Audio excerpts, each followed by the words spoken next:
Welcome to A Living History of Bronxville.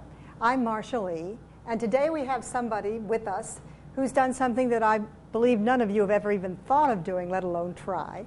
He has built the Westchester Mall. His name is Jeremiah W. O'Connor, Jr. We know him better as Jerry, and we're delighted to have you here tonight. Thanks, Marcia. Thank you very much. We usually begin this interview just getting a little background. So we'll just jump right in and find out where you're from. Boston, Mass. Originally, Newton, Mass. Actually, suburb of Boston. And then you went on to. I went on to Holy Cross and then Harvard Business School, and from Harvard I moved to New York in 1967. But you were in the Navy. I was in the Navy in between. Yep. You were telling me earlier you were. I was on a destroyer out there in Vietnam. In the Tonkin. Got scared, came home. You just said, "Hey." Good enough sense, right? Actually, they wanted to keep me in the Navy, and they said, "What would it take to keep me in? What would it take to keep me in?" They said, "Cut me orders to Europe, as a naval attaché at the embassy at The Hague," which they did. And so you went to The Hague? No. And then I got into Harvard at the same time, and I said it's probably better to go to Harvard than go to Europe. So Smart decision. I went to Harvard. Smart decision. Right. And when did you come to Bronxville? You've been here a long time. I came to New York in 1967. Lived on 79th Street. Was married in 1965 to somebody that Joan, most of us know. know. We know Joan, well, Joan. And the two of you have had. Six been children. Prolific. Right, 6 children. You've had Bill and Chris and Marjorie. Right, and Jerry and Catherine and John. Very good. All through the Bronxville school system. Right. Great results. Great community. Great kids. Great colleges, great universities, so that's gone very well. Yeah. Anyway, when did you come to Bronxville? I came to Bronxville in 1969 originally, and I bought a house down 2 doors from you in 1971, right? On Hawthorne Road. On Hawthorne Road. And Joan and I were producing it at the same time for a little while. That's it. And then I moved to Pondfield Road in 1978, and I've lived there over 25 years now, in that house. What made you come and people still call it the Pride House, So. Oh, it won't be called the O'Connor House until you moved out and somebody else is in there. That's true for Bronxville. Why did you pick Bronxville? Do you remember? Well, I traveled around a bit when we had our second child and decided to look outside the city. And it's similar to the area in which I grew up, in terms of the topography and the homes, and very beautiful, very convenient, great schools. I think the same reason most people come here. Right. So, Newton, Mass. has a wonderful school system too. Yeah. And you actually have been active. In addition to all that you've done professionally, you've been involved in the village. You were on the planning commission. On the planning commission way back when, and. Joan's been active in the school, for many, many years, and so. I know you were on the foundation board for a while, school foundation board. Right. Finding I've been around almost as long as you have been, right? I don't know how long. Just about the same time. About the same time, right. But I think what's so amazing is this whole Westchester, the Westchester. I want you to know that when I go there, I often think of you. You do, good. And it is magnificent. Right. And why don't we just get a little prelude into what professional background led you to finally sit down and say, okay, I'm going to build the Westchester. Right. Where did you begin? Lazard Frere, an investment banking firm, and down at 44 Wall Street.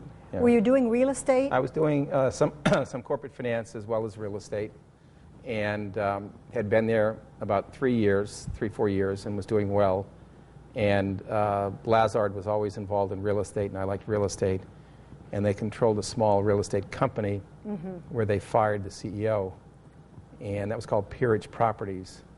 And so the senior partner of the firm came to me one day and said, would I go there for 6 months to kind of fix it up with a couple other people with the expectation that I would come back after that time. And I actually remember that period. Be properly rewarded. And so I did that. And when I went there, there were about 20 million in assets and not much of a business plan.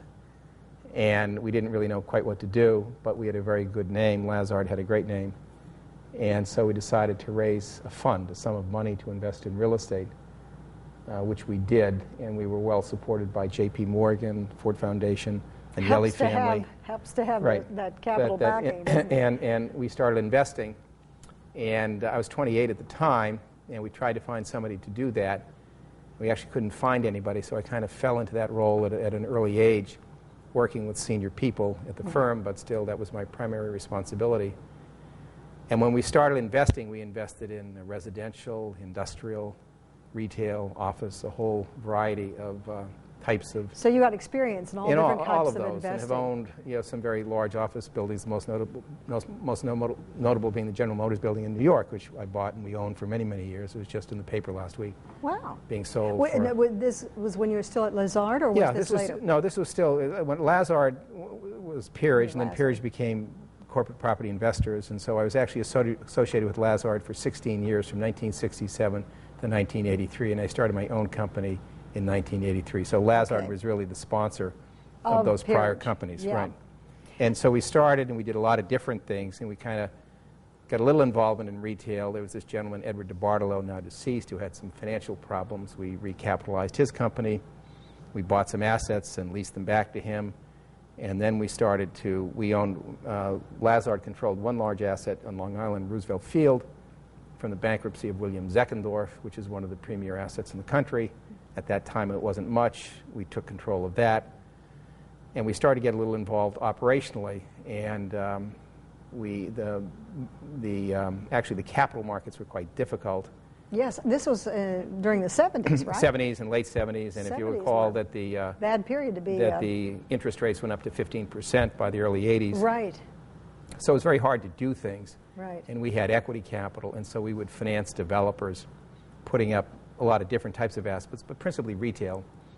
And then we would take part of the equity. And then we got more and more involved and built a management business. Right. You mainly did the financing, though, of these. First did the financing. Yeah. Then we started to manage. Then we built a large management company, and we built really a national retail property ownership company. Right. We had probably the highest quality portfolio of that type in the country. We sold most of our other assets. The only significant principal other one we had was the GM building in New York, which we bought from GM in 1981 when they were having difficulties. Yeah. Now, going ahead, so bit by bit, you gained the knowledge. Gained the knowledge and experience to do something. Right. But what made you take the big leap in 1983 to go into your business? By the way, Joe Rice from Bronxville went into his own business about that time. Right. Must have been the right time. Well, I think I'm now 61, so I was 40 in 1982, and I really had wanted to do that for some time. And I had enough money to take care of my family, and so I was kind of, a little flexible. Yeah. And so I said, well, I was kind of bored working for this. At that time, we had about $3 billion in assets, and I wanted to get small again so I could grow. And $3 billion in assets. Right. Okay, that. Right. In CPI. Today's dollar. Right. And that company, CPI, that was sold to Simon for $6 billion in 1998. So they didn't do much between 83 and 98. But I started the O'Connor Group in 1983. Small amount of capital, and what did you do first? I mean, what we do first, we did tax-oriented syndication, because there was a lot of value in that when you could use shelter your use depreciation against your earned income to reduce your taxes. And so we used till the change in 1986. And we did that with shopping center assets. We used to buy large malls and leverage them, and then use the shelter to reduce everybody's income, and we would syndicate the equity. So we started doing that, and over from 1993 to 1996, I really built 3 businesses. You mean 1983? 1983 to 1996. I had a shopping center development and management business, and over that 13-year period, we went from 0 to 22 or 23 malls. So we owned a lot of malls, of which the Westchester may be our proudest, but we had other large ones in the New York area. We did one in Edison, New Jersey, which is larger than the Westchester. Oh, really? Yeah. Is it as magnificent? Not as magnificent, I don't think so. This is our favorite. But in any event, so we built up a lot of them, and then we had an investment management business, which had about $5 billion in assets, and then we had a private equity high yield business with J.P. Morgan. In 1998, we said, I should go back to the Westchester, which is the most interesting. Let's begin.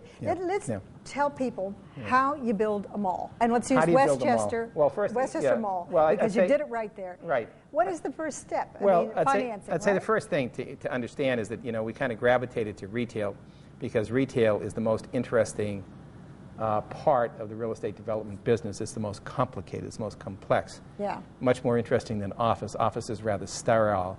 When you develop shopping centers, really, the tenants make their living based upon how well you design and locate, you know, and manage their space.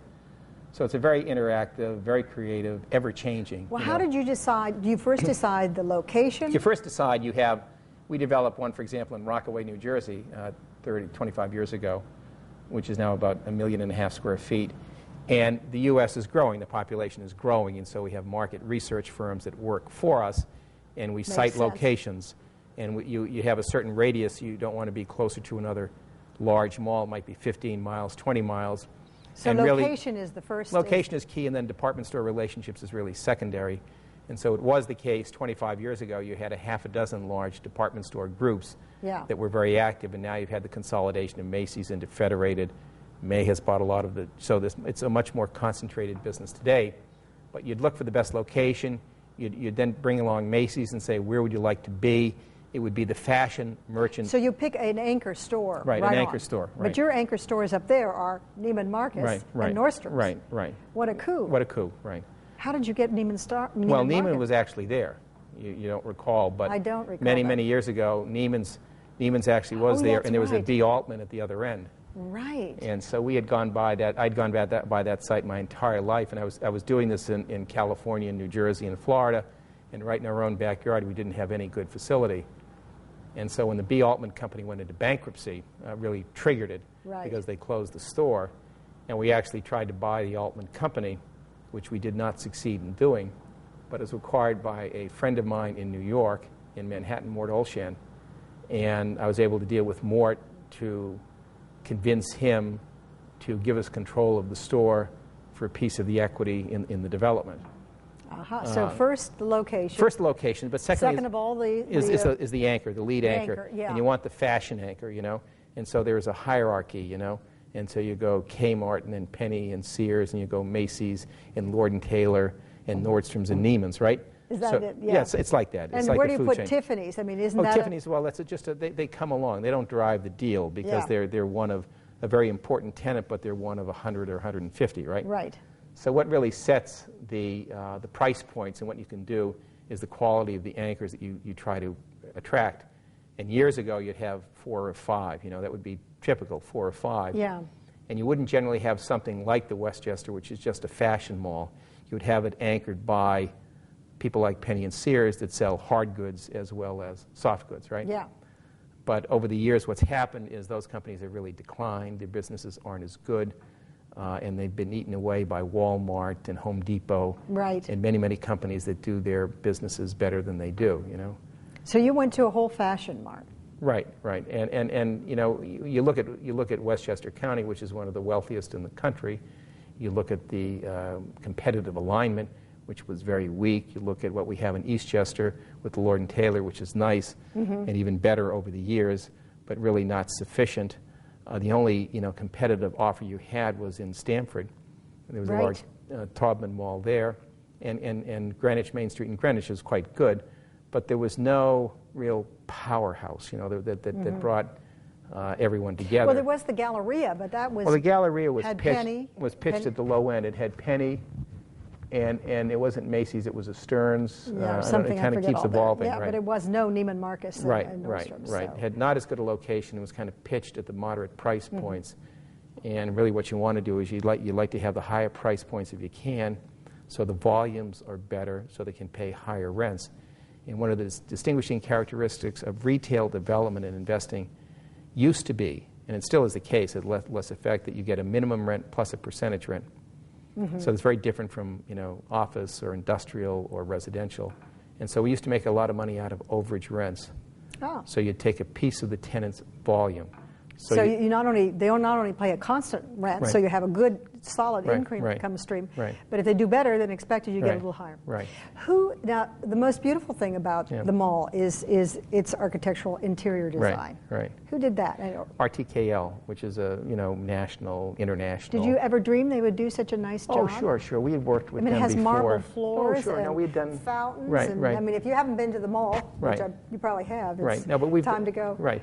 But we had done 10 or 12 of them before we did that one, Yeah. So we had experience with a lot of architectural firms, and we drove the design as much as they did, And one of the things that we decided early on was to spend some money on some decent interior sculpture, you know, and I don't know if you've been there, yes, but there's some... Johnson, isn't it Johnson? It's not Stuart Johnson, actually. It's Glenn Goodacre from... but he has some wonderful ones of kids sitting together and mother But we have holding these their child. massive horses, and we've got some ellipses, and we spent $1.5 million or thereabouts on that, which is very unusual, you know, to do. But it pays off. Yeah, you know? it pays off. Just, people appreciate it. Really appreciate it. Yeah. Now, it's difficult to get it through the planning board and the Right. planning commission. Did you get much opposition in White Plains to? We actually did. We thought, you know, that we were going to have such a positive impact on White Plains, which we have had. You've changed White Plains. It's Westchester it's Mall. changed, right. I mean, I worked up there every day. Right. So it's changed it. It's changed the city. Been the catalyst for change. Right. And they've just opened today the. It's across the street. What is it from Long Island, Westbury? I know. You buy jewelry there. Yeah. Fortune House. Fortune House. Just opened today. Across the street. Yesterday. I haven't seen it. Now that isn't quite as upscale. No, but I'm saying that the Westchester. You know, we thought that it would generate so much in terms of tax revenues and sales taxes that they would jump at it, and we actually had a good bit of opposition. You know? I was watching that. Yeah, and it was very, very, very, very difficult to get through, and we couldn't understand why that was the case. And before we got to that point, there were actually about 13 different land assemblages that we had to make. Oh wow! So we had to commit a good bit of capital. And initially, when we got going, I started with my own nickel, and then we brought Nomura, which is this large Japanese company, into it as partners with us. And then eventually we brought a real estate trust that I controlled in as another partner. But we opened in 1997. Has it been only that? It's been 1995. Yeah, it's got to be I'm longer. sorry, March 17th, 1995. Yeah. And it was a terrible time to get anything financed. Yeah. And the budget to build it was $250 million. And to get a construction loan, we had to invest $100 million of equity before they would give us a nickel.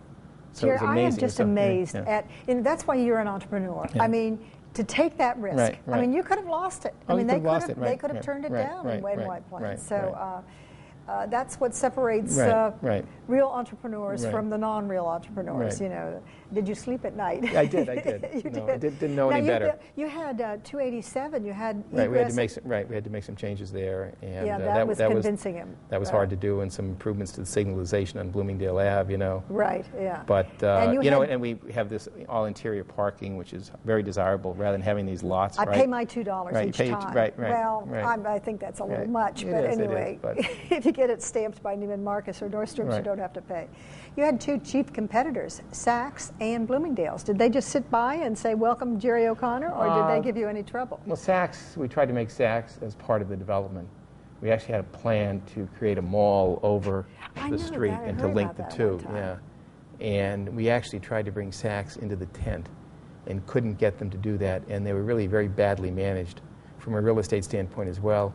And they had such a great location. They've now given it up, closed the store. I know. They were going to build a new store. So Saks was a little troublesome, not too bad. And Bloomingdale's, we were really part of the retail development community, and so Federated we knew well, and we didn't really threaten them directly. We're bringing more people, making it a more important destination. Right. So I would bet that Bloomingdale's has been seeing positive results, you know, from that, you know. Rather than negative results. Right. We actually tried to expand Bloomingdale's at one point and could never get that. Now you've gone on to build many more malls, but there is one that I've seen down in Palm Beach. Oh, right. That is really unique. I think it's more unique than the Westchester. Why don't you describe that? Well, I actually should admit, I didn't build it. You built the Westchester. Right. So I was the general partner of the Westchester.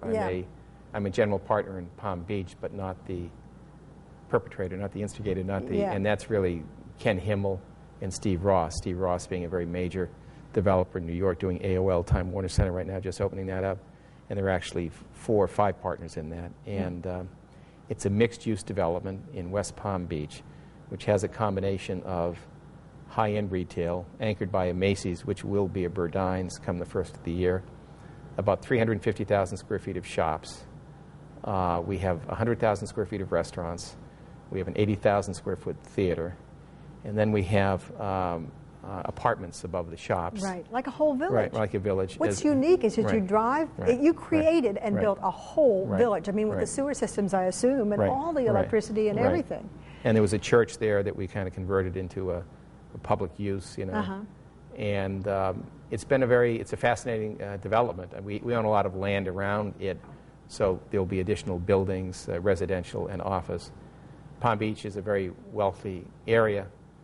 Palm Beach itself, West Palm less so. There's not a lot of business space, you know. Right. And not a lot of demand for office, you know. And so the retail's been a bit of a challenge. The apparel, getting that mix right. We've had some turnover. But the folks that own it, of which I'm one, are very committed to it, very proud of it, you know. Howard Elkis was the architect. It has terracotta right. facades and different shades of orange and right. It's very beautiful. It's very beautiful. It's just absolutely amazing. Right. I mean, to build a whole village all at one time.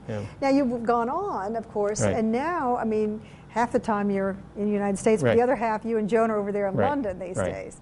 What are you doing over there, and why did you drop the United States and go? I haven't dropped the United States. Oh, I should explain that my primary business now, in 1998, I sold my shopping center assets, most of them. You sold the Westchester. I sold. Are you sorry you sold? I'm very sorry. Very stupid. You really idea. seriously sorry you sold? Very seriously stupid idea. Why was it a stupid idea? Economically. We're glad to know that Jerry Conner has done something stupid. No, it would have been much better to have held on to it. But the reason I sold it was that it was part of a portfolio with 12 or 13 other properties, of which we managed all of them. And we managed that as well. And so I could have kept that, sold the others, and continued to own my interest in that, and then manage it. But I felt it was better for the fellow that was buying everything to have control of the entirety. That fellow being the Simon Property Group, which is a very big, the biggest company. Yeah. But it was a bad economic decision because it's worth a great deal more today than it was when we sold it. It's just done fabulously well. Right. Must have been. But we moved on, and in any event, what I do now, in 1997, I had about 750 employees. I now have about 60. 60. Right. Wow. So I sold all of the businesses that were people intensive, and now I'm just an investor. And my principal investing activity is acting as the general partner of a series of funds, which my other principal partner is J.P. Morgan. And we are active. 5 years ago, we had offices in South America and in Hong Kong, had a global focus. We now are really restricted to Europe and North America.